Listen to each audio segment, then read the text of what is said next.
Disclaimer: if you're offended by the odd bad word, honest opinions, open debate, insightful discussions, then perhaps you should listen to another podcast.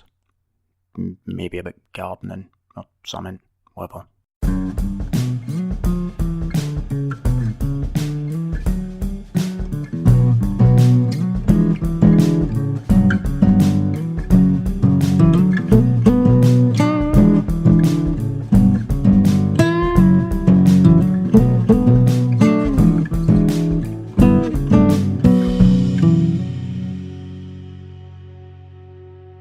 Welcome to episode 2 of the Copycats podcast. We just want to thank everyone who listened to our first episode, and thanks for all of your great feedback. We really appreciate it. And thanks, just for listening and engaging with us. Make sure you follow us on Reddit and Twitter, and you can listen to all of our podcasts on SoundCloud, Spotify, and YouTube. So in this podcast, we're going to be talking about research. We'll cover everything from researching your product and gaining a deeper understanding of your audience, and researching your industry and more generally the news and what's going on in the world. So thank you all for listening again, and we hope you enjoy it. I don't know why we're having a conversation about research, simply because it's one of those things. It should be getting done by everyone. It's a go-to move, I think. I was thinking about this the other day, actually, and one of the things that I picked up on was when I worked B2C client side, it was the same product every single day. It was similar promotions every month. So when the brief landed, it was just a case of reading, what are we giving away? What's the special offer? What's the terms and conditions? And then just writing the copy to support it. There was no need for any sort of further investigation, if you like.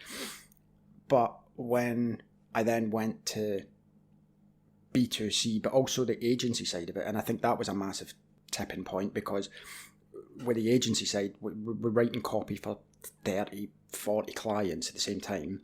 When I get a brief, I literally have no idea about any aspect of it, and I have to research it. Do you know what I mean? Yeah. And it's having done that for the last however many years now, I don't think I could ever approach any piece of copy without going through that research stage. And yeah, I mean, we'll talk about the journalistic approach and all that kind of stuff. We'll cover that, but I think fundamentally it needs to be happening regardless, right? Yeah, every morning when we first get given our briefs, I mean, the first thing you do is look at who the business is and what they're selling, and you have to understand exactly who their audience are, and all of that requires a really decent amount of research. And it's not just that, it's what's going on in the industry, it's relevant news articles you can find, and the only way to differentiate whatever you're writing from competitors is to have that real deep understanding of what the features and benefits are of your product, of what's going on in that industry. And yeah, say if we're going to write an infographic, being able to seek out those stats that aren't being used in all the other pieces of content out there, and that requires some long searching sometimes. Yeah. I mean, one of the things as well, I think, is with the copywriters in particular, we need to do it because we need to be able to talk about what we're doing, you know. But I see a lot of designers, and I wonder if they should be doing it as well. And I know it's difficult because with designers, there's a lot of the times there is the brand guidelines. You know, there's very strict rules that they need to comply with, you know, to get approval. But I still think there would be benefit in designers looking at what is going on, you know. And again, you can go into the industry and you can look at for inspiration and all that kind of stuff. And I get that, and that's ideal. That's what I feel should sort of be happening anyway. But it's when you see the guys getting the guys and girls, when you see them getting the brief and it says, you know, we need an email template, or we need a banner image, or we need a social media ad. By the way, it's got to have this, and this. This is what we done last month.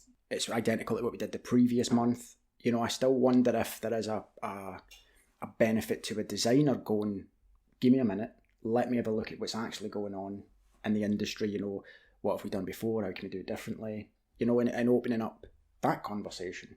And it's difficult because I'm not a designer, do you know what I mean? But I still think if there is any designers listening to this, get in touch, I think, and let us know, because I see the benefit in my job. I wonder if they would get the same, do you know what I mean? I think that's really true. I mean, even seeing designers that I've worked with go about like designing a logo, they'll look at trends in the industry. They'll look at competitors and what they're doing with their logo design. And I think getting a deeper understanding of exactly what's going on, styles that are relevant at the moment, whilst also letting that influence what you're doing. Essentially, you want to be doing something that's new. Everyone is trying to do something new, and in order to do anything new, you have to know what's already out there. Very much so. That's it. It's trying to find that niche in it. It's trying to show them and tell them something they haven't heard before. What's your standpoint then with the moral obligations of research? So this is something we've come up against before, where we've discussed, say you find a stat and it's about... The human attention span, that was the big one. Yes, yeah. So you find a stat on the human attention span is like that of a goldfish, it's 4 seconds. And then you do a little bit more research and you discover that actually a year later that stat was disproved by a study that was done. Do you use that stat still in your copy, or do you decide actually... I mean, I understand you're trying to sell, and that is the goal at the end of the day. But in my opinion, if you want the company you're working for to be reputable, then you need to ensure that you're doing everything on your end to make that possible. And that means using the most relevant, the truest stats to back up what you're doing. Because if somebody goes, I know for a fact that isn't true because of a study I've recently seen, then what you're doing is you're immediately turning that person away. They're not going to trust that brand anymore. And that reputation and that trust is what I would typically base it on. So if I see the stat coming into the media or whatever and it's saying, you know, humans have an attention span less than a goldfish and everybody's talking about it and it's a big deal. When I go to sell a product or I go to write about a product and I need something that highlights that, I'm going to use that stat.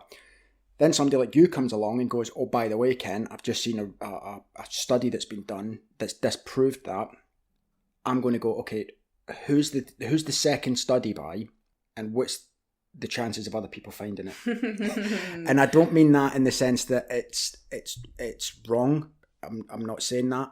What I'm saying is if the first statistic was done by reputable organisation who did a great study, published it, big, massive appeal, whatever. If the second one was done by 6 scientists in San Francisco who have published it in a really obscure journal that's never going to be read by anyone other than you having found it after 4 hours of research, part of me thinks that'll be all right. Okay, I think it's a case-by-case basis. It is. I agree with you. But I think in this case, in the specific 4-second memory thing, the people that disproved it were a reputable source. Right. Let us know, guys. Do a little bit of research yourself. Yeah. I don't know. I think you've got to take it case by case. Yeah, I suppose you do, but I don't know, man.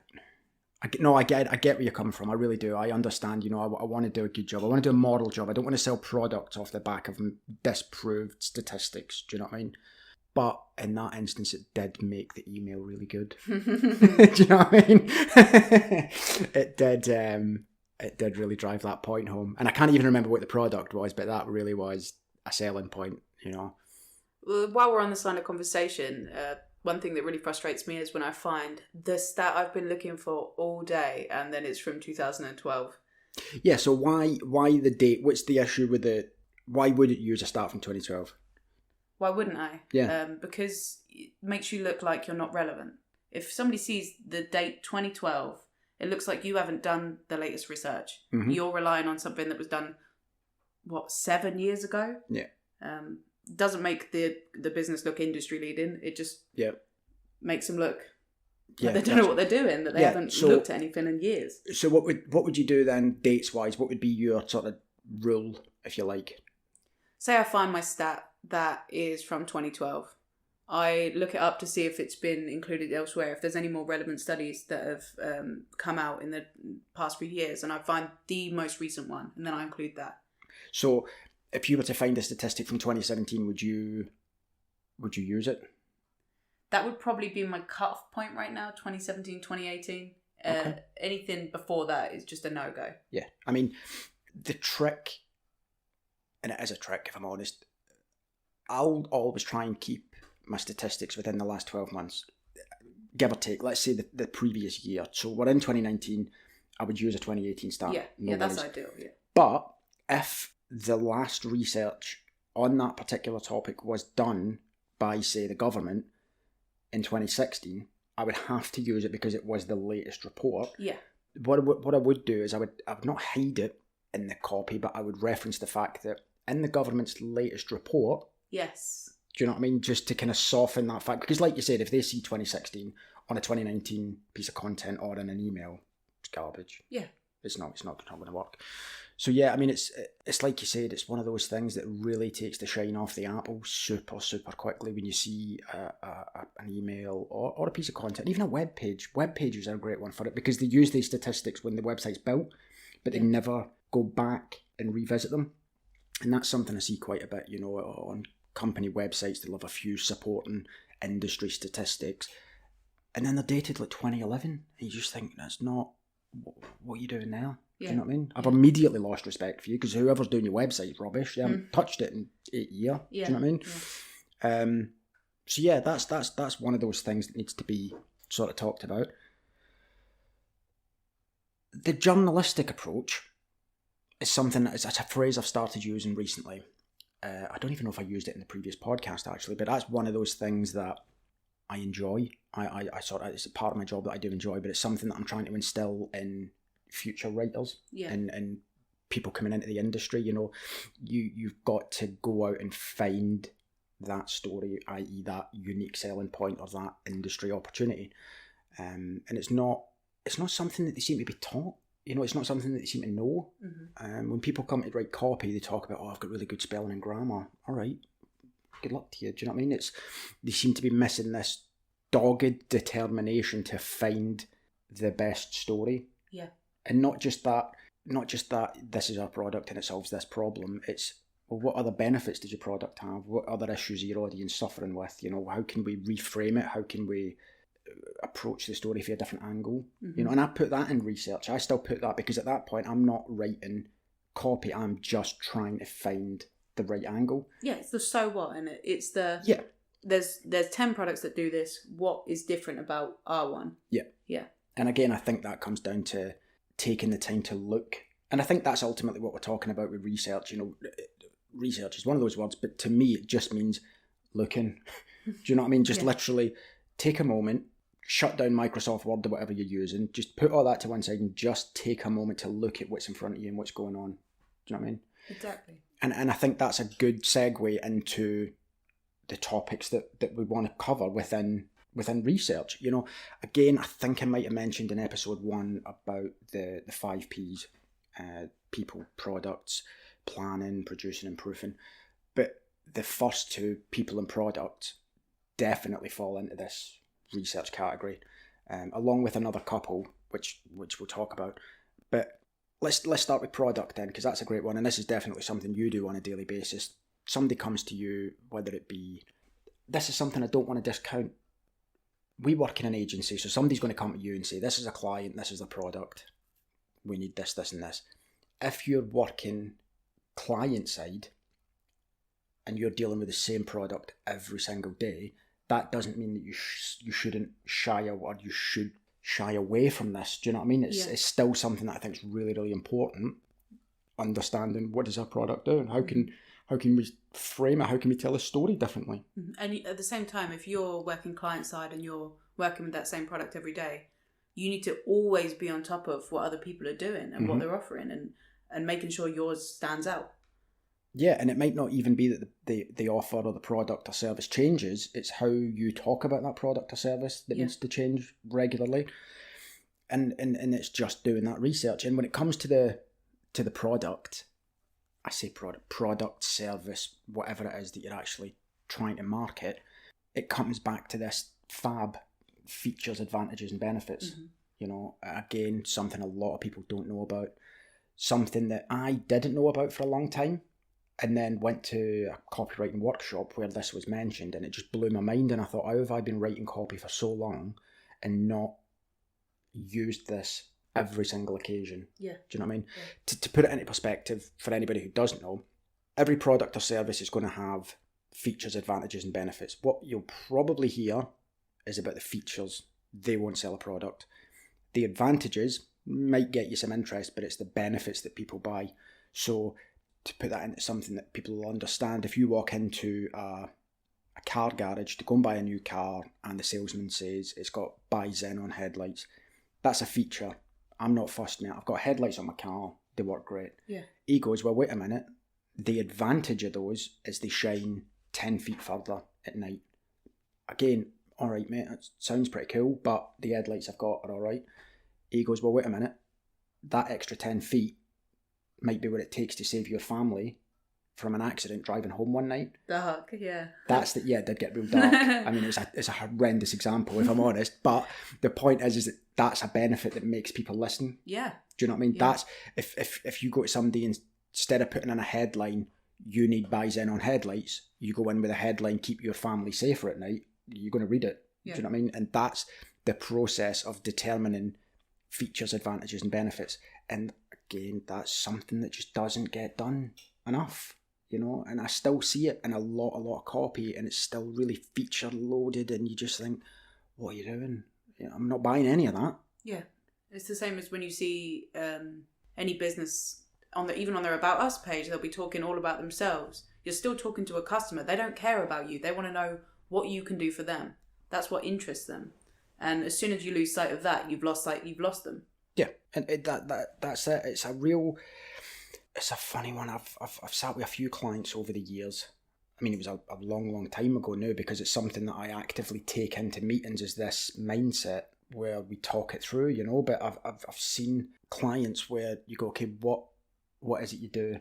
And they just start talking, and of course, us being writers, we're sitting there like a journalist trying to work out, okay, what's the story, what's the end, what's the narrative here, and they're just firing feature after feature at you, and you're just thinking, there's nothing unique about that. Yeah, it's trying to identify that USP, and you haven't given me anything to go on. Is that the end of the story? No, of course not, because what I'll do is say, yep, brilliant, give me half a day to a day. I'll go back, and one side of a page I'll write all of the features that they've just told me, and then I will work that process out to say, okay, what is that feature, what is the advantage, and then what is the benefit? Mm-hmm. And then when I come to write the copy, it's going to be on the benefit side of the page that I'm using to give me the text. And a lot of the times the client will come back and say, well, you haven't mentioned this, or you haven't mentioned that. And again, it's this education process that we talked about in the last episode, where we have to say, wait a minute, you know, this is why we do it. This is the purpose of doing it. I find this becomes really relevant when you're working on something like a video script and you have such a short amount of copy Mm-hmm. to convey your message to your audience. And videos are becoming more and more popular at the moment. So I'm sure a lot of copywriters out there are writing a lot more of them. And yeah, I actually tweeted about it the other day, funny enough. Yeah, just for that reason. With the amount of video scripts that you and I are doing at the moment, I think I just fired out a tweet saying, look, you need to upskill quickly, learn how to write these video scripts, because, again, I'm going to quote a statistic, right? I think it's relevant. I think it's quite recent, but it's by I'm going to say 2020, I don't know, but it's fairly recent, that most of the internet traffic is just going to be video. Yeah. And I can see it going that way. Yeah. But anyway, back to your point, in the scripts. Yeah, so they...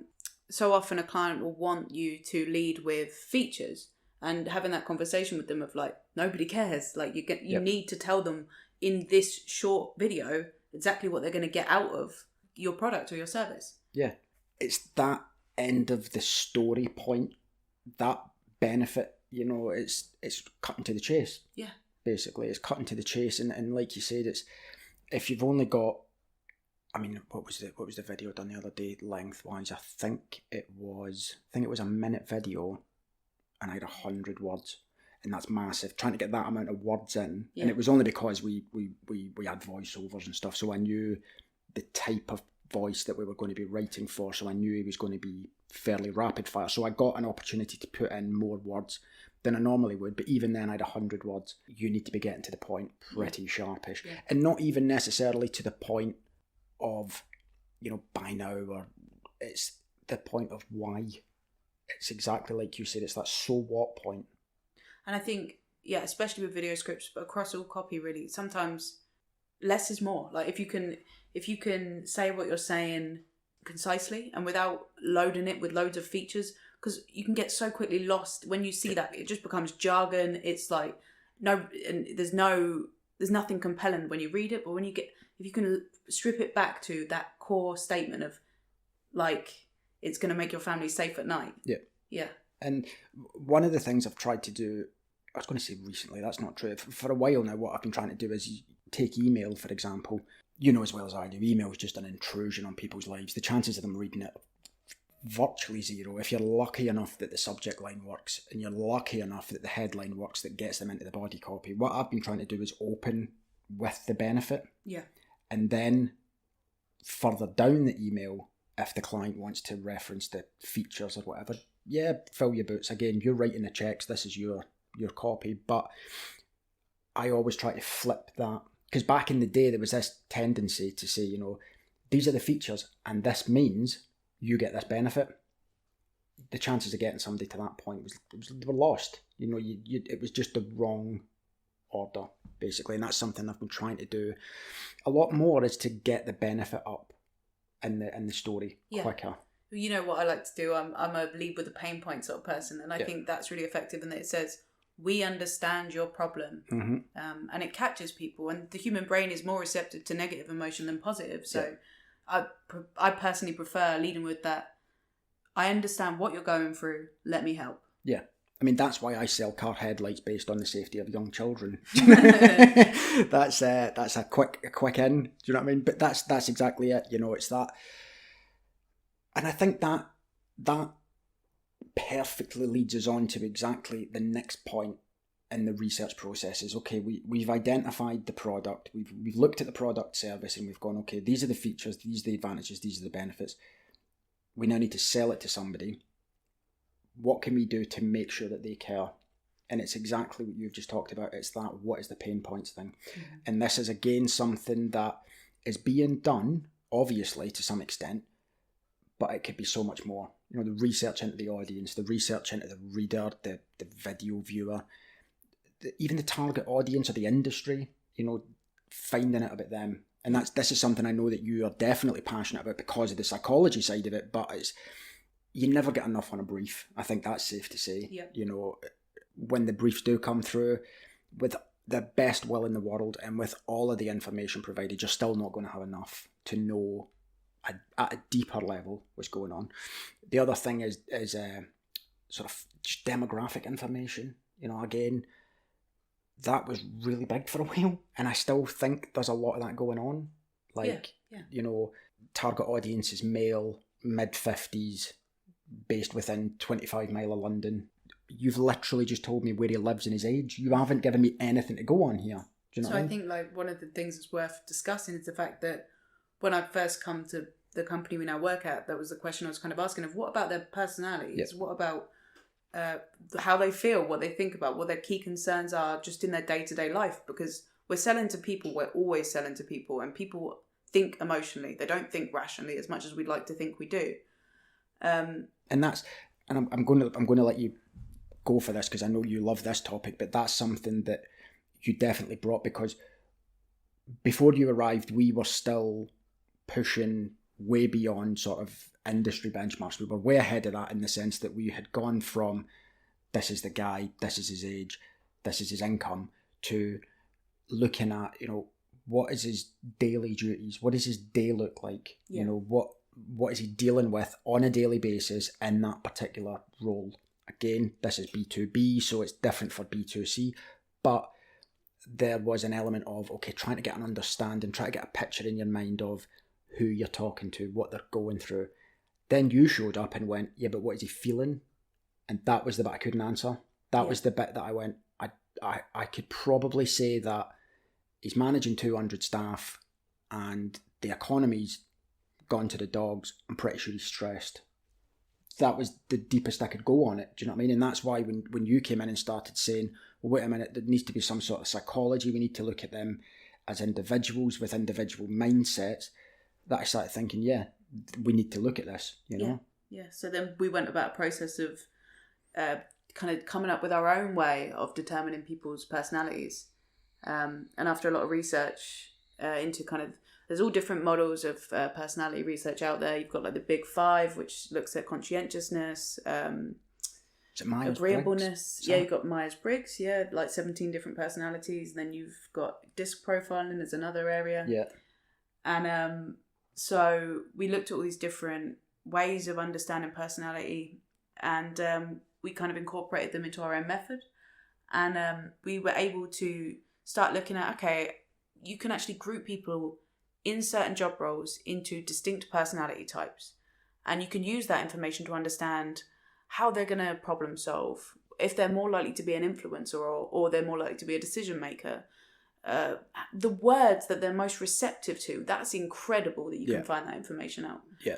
The content that they're going to be most receptive to, if they're going to watch a video because they're more creative, or if they're going to be more likely to want some really comprehensive piece of copy because they like detail. And understanding that about your audience is priceless. Yeah. And the other one that came out of that I really liked as well is how they engage with other people. Yes, yeah.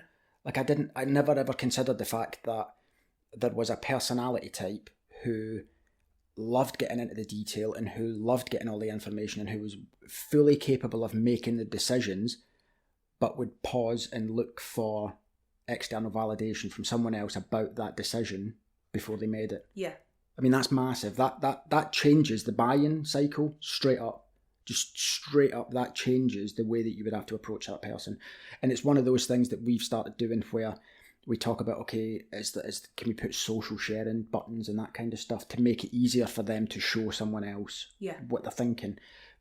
Again, the depth that this is unlocked about audience understanding is unbelievable. It's so useful now for me to get a brief and go, okay, so I know this guy is a CEO, which means I know he's going to be like a dominant. He's going to be, he wants decisions to be made quickly. He wants the top level detail. And it all makes sense when you think about it. It's all logical. But when you really understand that, say you know your budget is limited, and you're not going to be able to approach everyone you want to approach, and you've only got one piece of content to work with, and you're targeting a decision maker.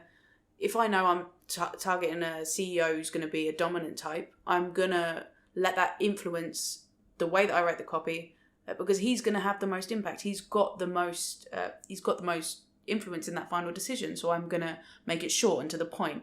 I'm going to approach him directly. I'm going to let him take the control because that's what they want.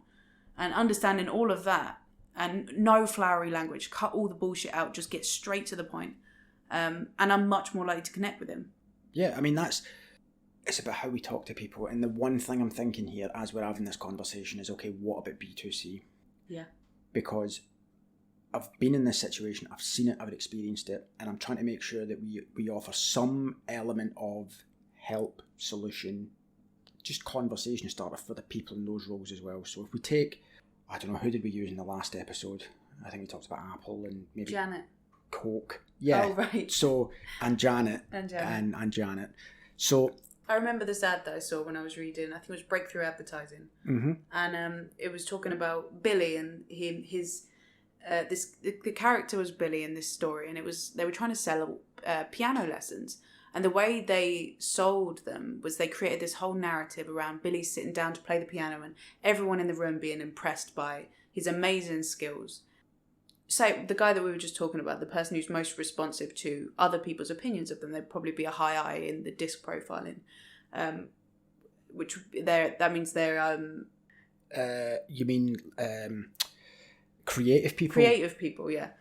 He knows that when he sits down to that piano and play this song and shows off his new skills, the whole room is going to be receptive to it, and they're targeting a high I there. Mm-hmm. And so, like in that B2C space, understanding a personality is just as crucial, if not more so. Yep. I mean, I think what I like in that scenario is you look at the audience and they've done some element of segmentation and they've said, okay, we know a lad who we're going to try and sell piano lessons to, right? So we go, okay, let's do the features, advantages and benefits. So we do that exercise and we say, okay, what is the benefits of taking piano lessons? Is it personal growth? Is it to impress others? Is it to do this? Is it to do that? You know, and is it something to bring the family together on a winter's night when, I was going to say when there's a power cut, that hasn't happened in about 40 years, but when, let's just say for argument's sake, you talk about, you know, Christmas Day. Let's take Christmas Day as an example. When you get the family round and you want to be able to sit at the piano and play a nice song, right? So you've now got the benefits. You've now brought in this whole family aspect to it. You've brought in this emotive story that we can play on. We then look at it and we say, okay, somebody who's looking to play the piano, potentially creative. Yeah. I mean, I'm not saying CEOs don't play the piano, or somebody who's a really high D profile, for example, doesn't play the piano. That's not true, but for argument's sake, we could say, okay, roughly across the board, creative people fall into that I category. Yes. Yeah. So we now know what we want to sell. We now know the story we want to tell them. We now need to know how to approach that person. So we say, okay, what do we know about these characteristics, you know? And again, a lot of this information is available with a bit of research. Some of it has to be purchased and whatnot, and that's okay. It's worth it in the long run, you know? But we now know, okay, this person doesn't like numbers and statistics, typically. So we know that we're going to have to go in with a softly approach. They like a story. They like emotions. Mm-hmm. They don't like to feel that they're being sold to. Yep. You know, they like a more fun and engaging way of doing it. I tell you what, I recently, and I showed you this at work, I recently saw a Canadian phone company. They do phone sleeves. Right. And it was actually talked about on the copywriting subreddit. And the question was kind of, do you think this is too much? And the copy was really creative, like told a story, used a character, and it was quite hard hitting. It was cheeky, and they obviously know their audience. They and each phone case that they were selling had a specific story tailored to the audience, most likely to be receptive to it. And it was clear they'd done their research. This is it. Whenever I see that, it's either one or two things. Either at the correct end of the spectrum, where they've done a huge amount of research and they've got it bang on, or it's the far end of the spectrum where it's somebody writing for their own benefit with not a care in the world about whether they sell products. Yeah. Do you know what I mean? And that's something that you have to take into account for obvious reasons. But it just comes back to how much you know about the audience. I mean, if you and I sat down and we wrote this beautiful story about a guy playing the piano with his family on Christmas Day that brought them all together, that all happened because he took piano lessons, it's a great story. It's emotive. It could be, if we wrote it could be moving, you know. But if that is going to somebody who is a highly dominant character, that's in the bin. Yeah. Do you know what I mean? Yeah. It's knowing the characteristics of that person, and I'm beginning to think, you know, just as I'm sitting here, you know, different industries, different audiences, you know. Again, I go back to my old days in gambling, the online gaming companies, and I wonder if by accepting that the people who played online casino and poker games were risk takers. Yeah. I'm just thinking out loud. I don't know how true this is. I don't know. But if we take for argument's sake that they were predominantly risk takers based on the fact that they used this product, could we then reverse engineer that to identify what their character type was?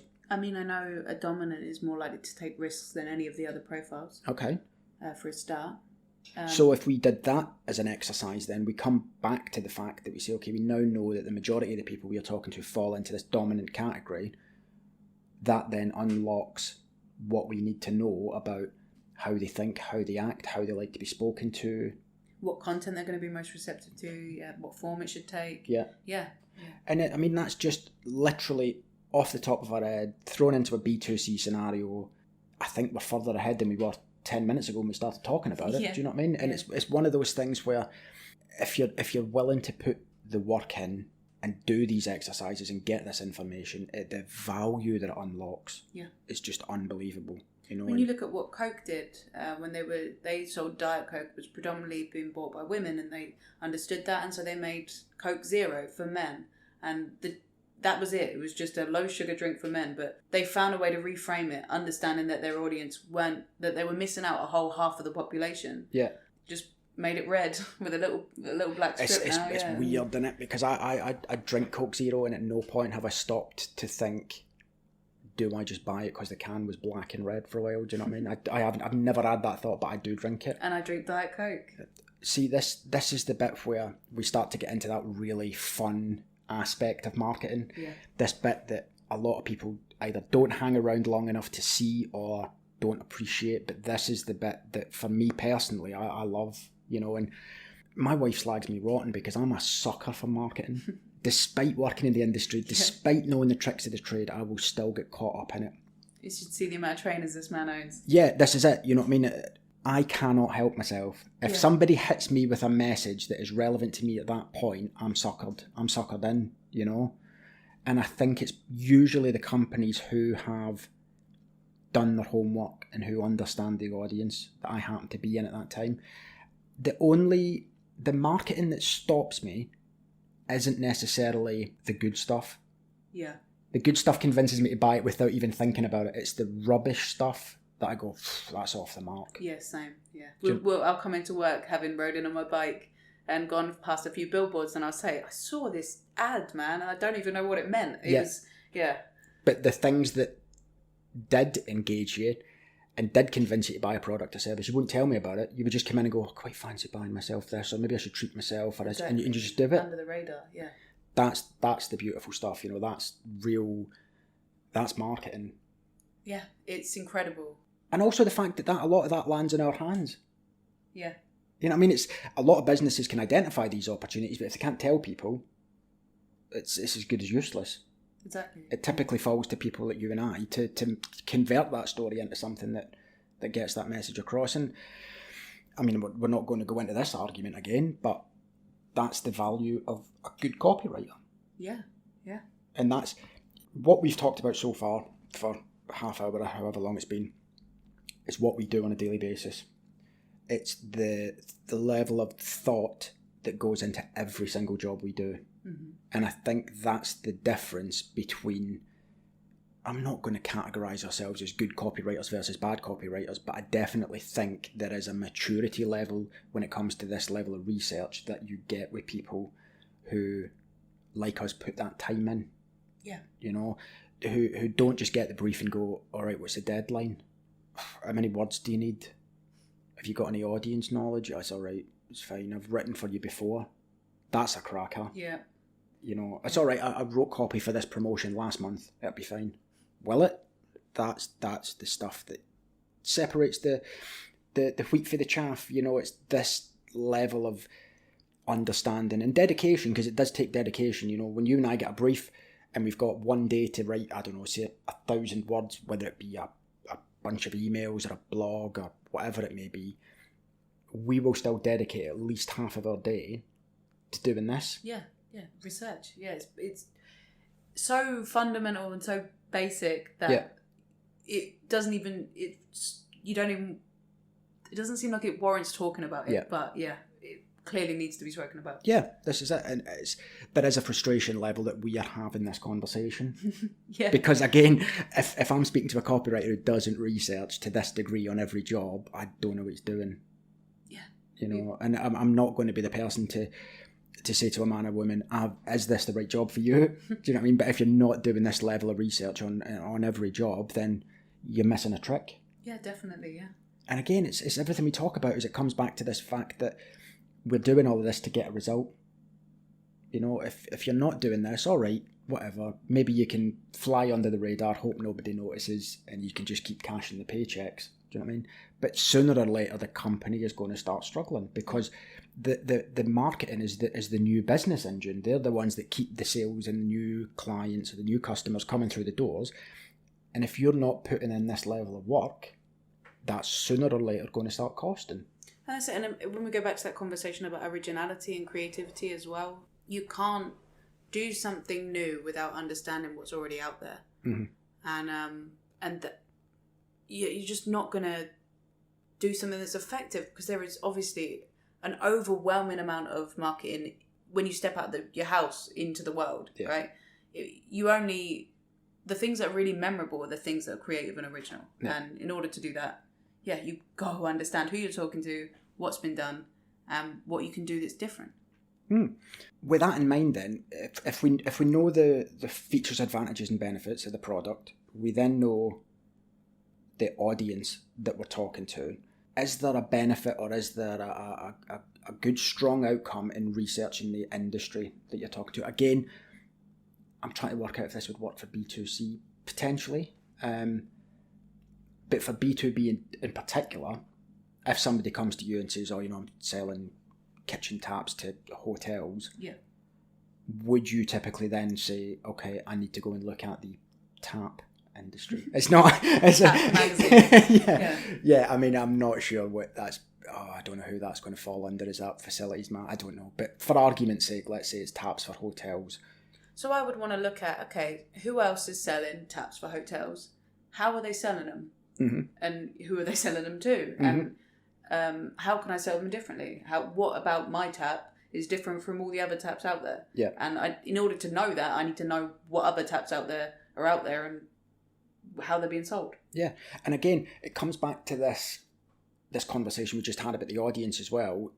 We are great believers in industry magazines and industry bodies, and in this instance, I would probably go down the route of hospitality and leisure as an industry, what's going on, what's happening, simply because if I find an article, or I find a post, or I find a story or a video, or whatever it may be, talking about the need for an increase in quality fixtures in the hotel or in the hospitality industry, I've got an in straight away. Yeah. I'm covered. Do you know what I mean?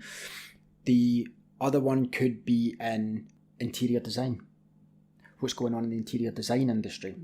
So that when I go and approach that person, I say, oh, by the way, not only is the quality of the fixtures and fittings in the hospitality industry expected to increase, but based on the interior design industry information, it also looks like chrome is no longer a thing. We're now looking for coloured taps. Yeah. Don't go buy coloured taps. I'm not marketing this. I don't know if that's a thing. You know what I mean? But that's, again, just by doing that bit of research on what's going on in the industry as opposed to the product and the audience. It's that looking at the bigger picture stuff again. Yeah, so I think we're now getting into thought leadership versus product focused kind of territory. So yeah, what you're talking about is thought leadership content, and that's a way of positioning your brand as somebody who understands exactly what's going on in their audience's industry. So if we're talking about this in B2C, knowing that Janet, who drinks Diet Coke, also is more likely to do yoga, and so having posters with people doing yoga on it, drinking Diet Coke might be the best thing to engage with that, but also having content about 5 tips to up your yoga game, and knowing that and then by the way, afterwards, why not finish up with a nice cool can of Diet Coke, nice. That's off the top of the head. That was a good effort. So thought leadership, you can position a brand as an expert in the industry you're talking to, whereas product focus, a lot of people don't like a salesy message. Few people are receptive to a salesy message. That comes back to literally what you just said a moment ago, is the amount of marketing messages we get hit with on a daily basis. Whenever I'm teaching anybody, I always reference this idea that if you're going to go and buy a TV, you don't walk into the nearest electrical shop and say, I would like one TV, please. You go through the research stage yourself. Do I need 4K? Do I need HD? What's the difference? I know from my own experience, when I'm in that research stage and I'm just trying to get information about what's going on and what I need to be looking for, if somebody comes to me with a really big, heavy sales statement, I will literally just drop them out of the process immediately. Exactly, yeah. Whereas, if somebody sends me an email or I see a blog about the difference between HD and 4K, and I read it, and I get to the bottom and there's a company logo on it, I think, okay. Yeah. They know what they're talking about. Yeah. Do you know what I mean? And this is something that we've definitely done for long, long periods of time with content marketing. And it works everywhere. It works particularly well in B2B because of that lead time. You know, from that, if people are tied into contracts with suppliers and you know they're not going to be in a position to spend until 18 months' time, this thought leadership stuff is definitely a great way to keep them engaged for that 18 months so that when they do come to buy, you're the company they think about. Yeah. Do you know what I mean? But it's definitely all of these things that we've talked about are just about making our job easier. Yeah. I have to say something as well, because as you were talking, you said I would go and look. Say if I was going to buy a TV, I'm not just going to go and buy a TV. I'm going to go and look at Please all tell me the you different wouldn't options. just go. I mean, this is the difference between me and you, and I think this is really important to take note of. Kenny is a high C. Conscientious. Yeah, likes to look at all the details. Yeah. He'll read every article he could possibly find before he buys.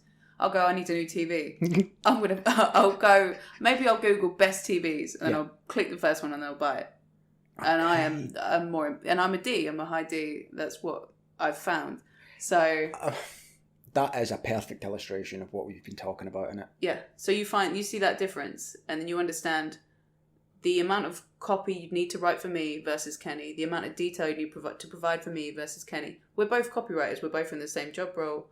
If I was going to buy a new TV, it would take me 3 months. Yeah, I'd do it within 30 minutes.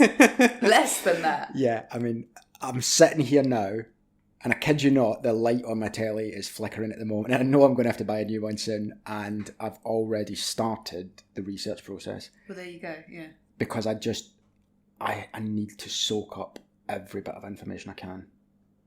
And it's not something that I've ever been conscious about. And this is the beauty of this psychology stuff that you brought to our job. I never at any point thought I was any different from anyone else. Mm-hmm. Not in a major way. I just mean I always assumed that when people, for example, bought a telly, that's how they did it. I didn't appreciate that there was other people like you who just literally went to the shop and went, one TV, please. Do you know what I mean? Because you haven't got time for the discussion. You don't care about the detail. Does it work? Can I see the channels? All right, bag it. I mean, yeah, we spoke recently about the fact that I'm thinking of moving house, and you said, you said when you bought your flat, when you rented your flat, how many flats did you look at? I said, one, the one I'm in now. And that's the difference, right? And 54. Yes. The house I'm in now, I viewed 54 other properties before I took it. And does that make our decisions any better or any worse? No, it doesn't. It's just the characteristics of us as people.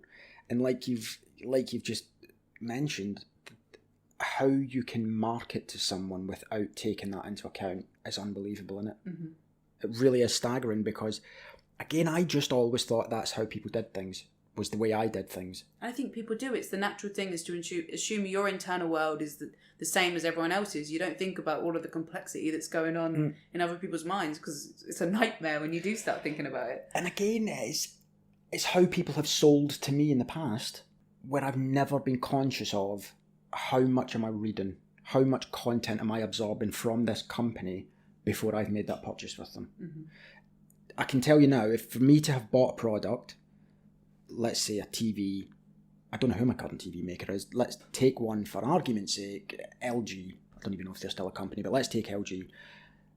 For me to buy an LG TV, I would have had to have read copious amounts of blogs, articles, reviews, discussions, forums, you name it, I'll have gone through all of that, you know. That had to be in existence for me to do that. Yeah.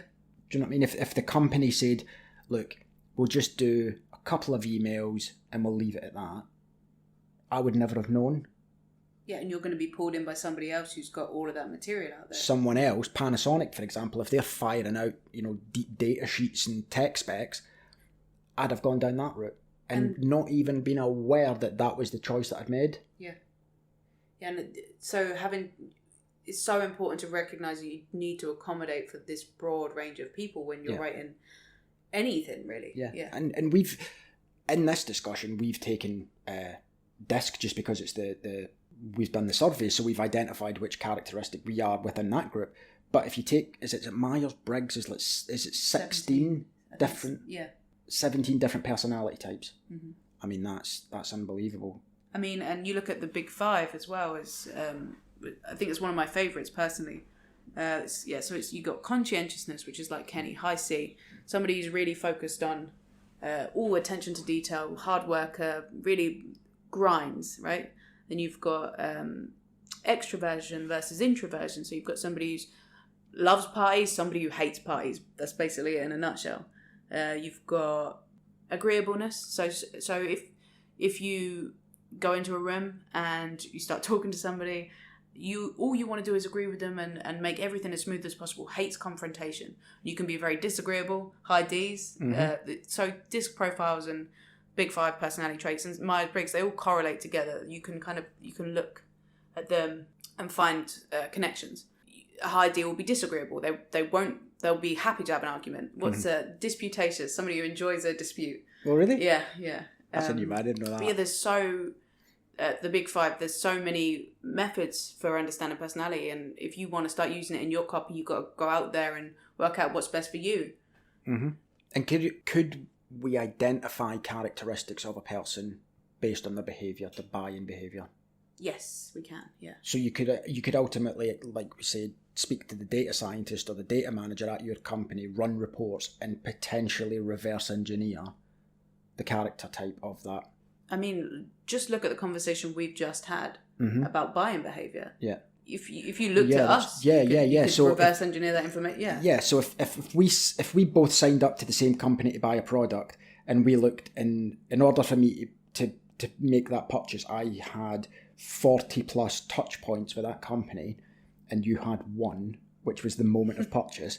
As much as that's not scientific to the degree that these companies are doing these profiles, that would definitely be indicative of...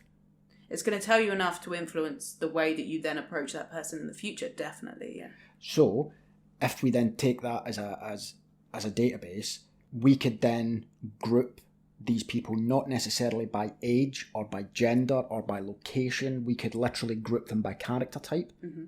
So if we were selling a product, we know the dominant people, just give me top level numbers, figures. I don't want any waffle. The creative people, they like the story, the fun, the engaging side. We could use that as the segmentation, basically, for a marketing campaign to make sure we were going at them with the correct message in the correct way. Definitely. And you think about how you go about your day-to-day life. The thing that you notice most, the thing that you engage with most are people's personalities. It's more important than I think anything else in what influences the ways that we behave and how we talk to each other and how we like to be spoken to. Mm-hmm. Yeah, I mean, I find it fascinating. The fact that I get to do this as part of my job is just, it's unbelievable, you know, but it's one of those things I feel like I was blind to it until you started feeding me the information. Was my copy prior to this knowledge worse? On the face of it, the copy was probably still good, but I don't think it had this deeper level of understanding that took it to the next level. I still understood features, advantages, benefits. And I still you understood emotions, and you understood, when you first took me through my first copywriting workshop, it was clear that you understood people think emotionally, they don't think rationally, and that is always clear with your copy. I think it's just that the nuances of understanding exactly how people think. And I think that's the bit that I feel has definitely been unlocked. Mm-hmm. You know, there's a whole new way of thinking that has just happened in the last few years with this kind of stuff that's just, I feel like my copy now has just gone sky high, you know, because of this thought process. And again, this is something that we would take into account on a daily basis before putting pen to paper. Yeah. Which people don't get, you know, and during the training sessions, we talk to these people and we say, we're going to show you how to write an email. And then we spend 5 hours talking to them about this kind of stuff. And you see a lot of the eyes just glazing over. There's a couple on the phone, one's looking at the window. You can see that people have just shut down any sort of engagement because it's now so far removed from what they think copywriting is. Yeah. You know? And yet, to me, this is the fun bit. Yeah, the exciting bit for me has always been, who am I selling to and what are they like? And how can I engage with them in a way that they're actually going to remember this above something else? That to me it's finding the story. It's finding the story, finding how to make that connection. And that, I'm trying to think how we we've covered the product, we've covered the audience, we've covered the industry. The one thing I think, and it's only because it's been happening recently that I think is also worth mentioning, is what's going on in the media. Mm-hmm. There was a period for a while where there was a kind of marketing thing where it was like news jacking or media jacking, and basically the idea was have a look at what's going on in the media and jump on it. Yeah. Because it's relevant, it makes you look relevant as a business, right? Some of them worked, campaigns I'd seen, some of them worked, some of them were horrendous, really missed the point, really off key, you know. But taking that maybe one step further and saying, okay, what is going on in the media and the world? I say the media is just a lens to what's going on round about us. If we look at the country, the continent, the world in general, I think there's a lot of value in that in the research process as well. Definitely. And this is something that I see a lot at the moment with Brexit. I mean, it's unavoidable. It is everywhere, and it has been everywhere for about 3 years, right? Yeah. A lot of businesses aren't talking about it. And they're not talking about it for completely understandable reasons. There's a lack of clarity, right? Politically, people don't know what's going on. They don't know what the outcome's going to be. So because nobody knows, nobody wants to be the first one to jump in and put their hand up and say, listen to us, you know. And I get it. Completely understand it. If it was my business, I'd probably do the same. Mm-hmm. Just steer clear until we've got a message we can talk about. It was the same with the GDPR, the changes in data protection. Yeah. Massive, massive change in the industry. But because there was such a long process in time of the actual final document, a lot of people were just kind of backing away and refusing to act until something happened. Again, completely understand it. But I think that's an opportunity for some businesses. Definitely. If you can go out there with a message of reassurance when other people aren't as well. Whatever you can do to go, in the face of Brexit, here's what we're going to do for you. And here that you're safe when you still buy with us. If you can go out there with a message like that. And I also wonder if there would be a benefit in going to market with a message that says, we don't know either. Yeah. Honesty, yeah. I think honesty always is a good one. Going out there to a marketplace and saying, look, we don't know either, but we're doing everything we can to make sure that we can continue to support you the way we're doing. Yeah, I mean, it shows that you're not afraid to face the issue. Yeah. And you're not afraid to admit, we might not know what's going on, but we are on top of this. We're focused on finding out as soon as we can. Yeah. And that, to me, if I got a piece of marketing collateral with that kind of message on it, I think I'd be impressed. I really do. I think I'd be engaged. I think, because it comes back to this, the brand voice and the brand positioning. These guys don't have all of the answers, but at least they're being honest with me. Yeah. The competitors who I used to buy with haven't said a word about this topic, and I'm worried, and I don't know what I'm going to do, and I don't know what the future holds. These guys haven't given me an answer, but at least they've shown they were there. Yeah. You know? Yeah. And with the GDPR stuff, I remember doing work on that back a couple of years ago now. I remember doing work on it where we would update at every draft, where we would say, okay, the latest draft has come out. This is what we know up to this point. This is what... I don't even think we went as far as saying we predict this is what's going to happen, or it was just a case of, look, this is massive, it's really important, this is the last draft, and this is what you need to know about it. Yeah. Again, just that reassurance. We don't know either, but at least we're still here. You know, and I think that's a super valuable approach. And it comes to the copywriters, as usual, during the process of researching all of the other things that we've talked about today. When you're going through industry magazines, or you're in the middle of forums, or wherever you're finding information at that point, if you see these things cropping up, I definitely think it's worth putting your hand up. Yeah. I'm a great one for watching the news in the morning. You know, I maybe only get 10, 15 minutes on the sofa before I leave the house, but I'll stick the news on. And it's only maybe twice a year.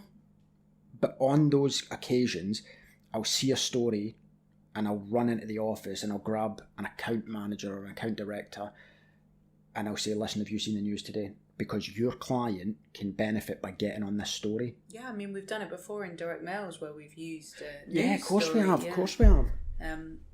Yeah, we've used a specific news story. Yeah. And it was ideal for targeting an audience pain point. It was humorous. It enabled us to position the company as someone who's relevant.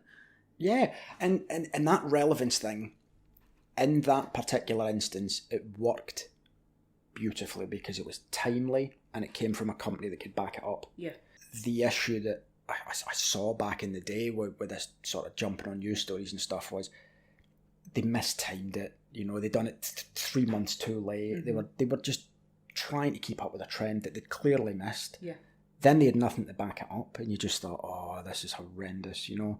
But in the instance that you're talking about with the direct mail, it was so of the moment, and the information was so perfectly aligned with the product and service.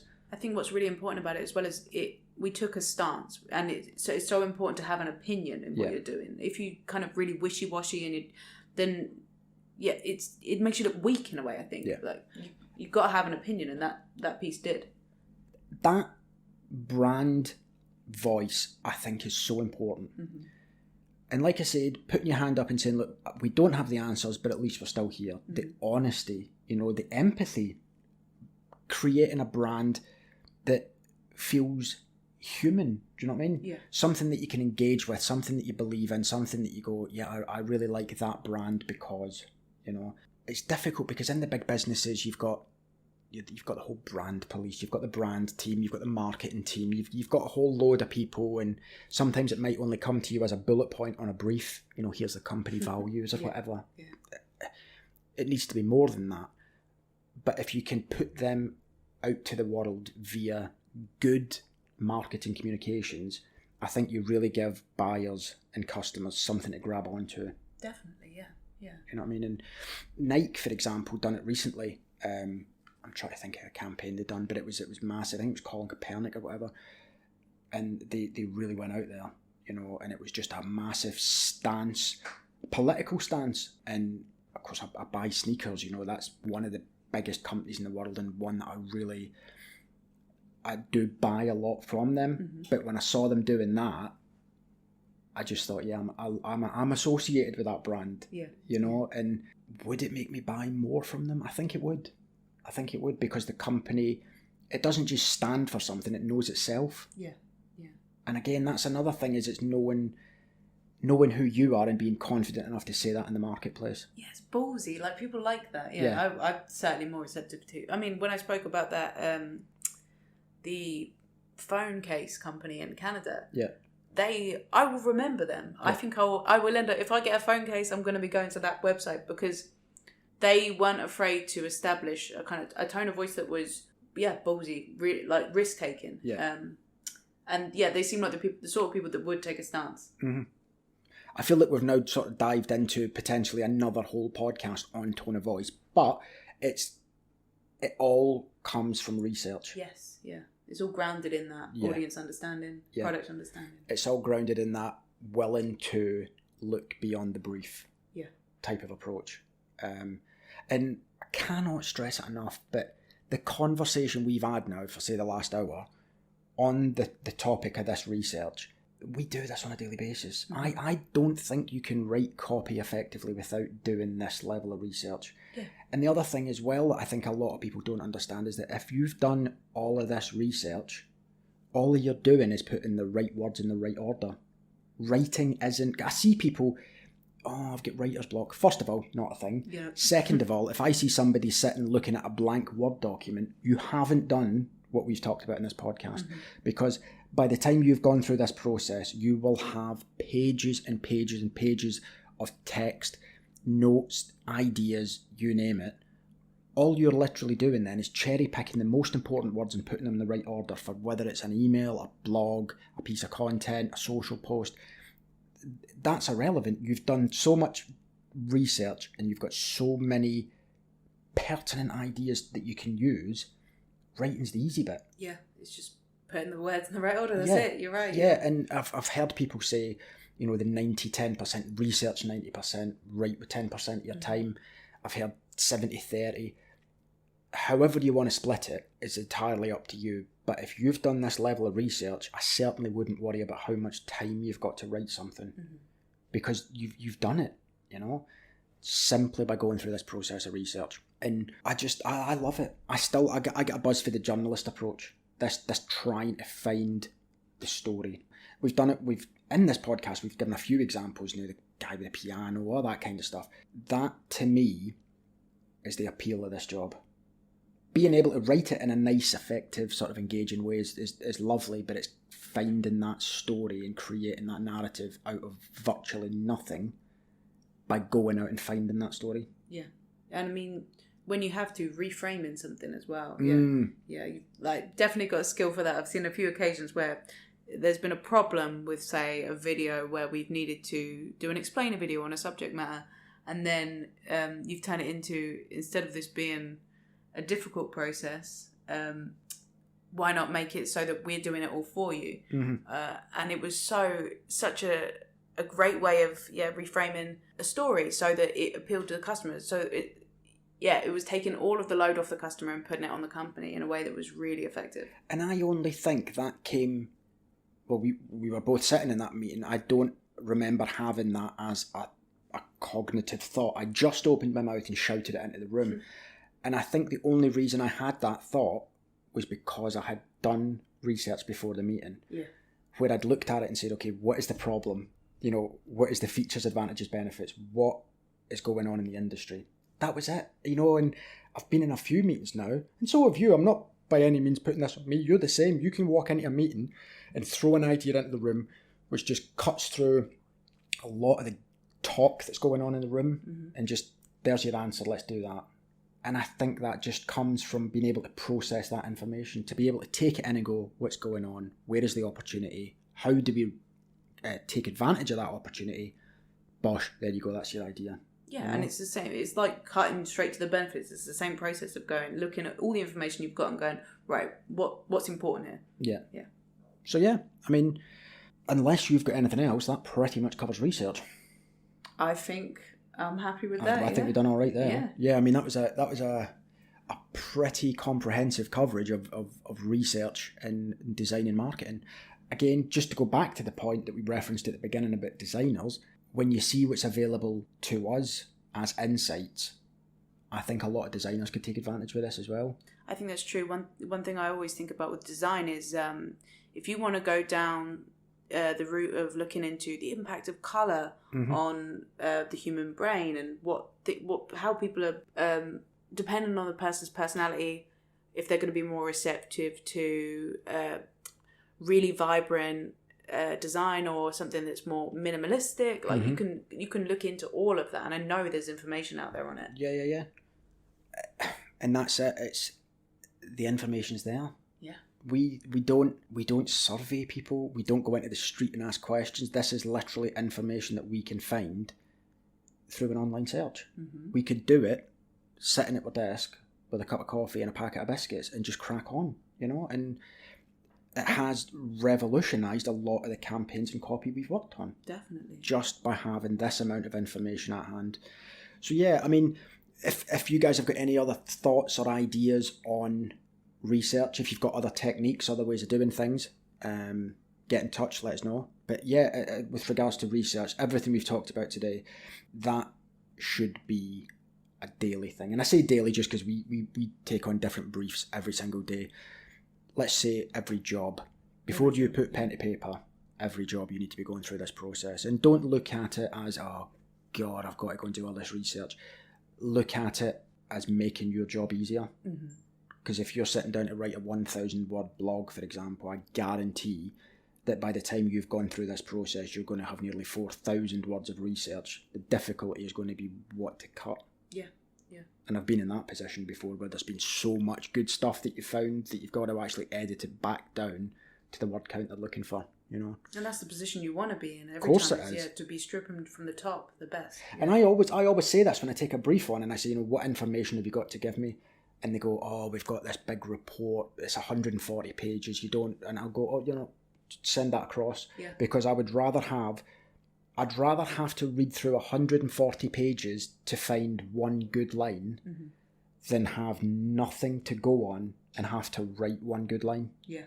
Because that's a horrendous place to be in when you've got nothing and no research and you're having to try and make it up, or you're having to try and work it out, or what am I trying to say? That is just the worst position to be in. Definitely. Yeah. Whereas if you get that research in and get it done, it's easy. So yeah, as always, we are now on Twitter, Reddit, SoundCloud, YouTube. Yeah. I think are the 4 main channels we're on at the moment. If you've got any questions, any feedback, anything at all you want to tell us about, send us comments, send us messages on Twitter.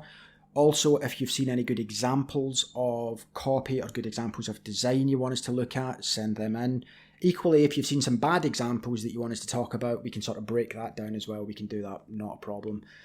And yeah, I mean, I'm not sure what the other topics are going to be for the next episode. I do know that we're going to have some interviews coming up. We are going to have some interviews coming up. We're going to talk to some designers. Mm-hmm. And talk to some people that own agencies. Yeah. Yeah. Yeah, that's all in the pipeline. So yeah, hit subscribe. I'm not even sure. We're on that many channels. I'm not even sure what the subscription process is like. But whatever the chance is and whatever process you have to go through to subscribe, make sure you do it. You'll get notifications when the next podcast goes live. Again, we're trying to keep it to about 2 weeks between each episode.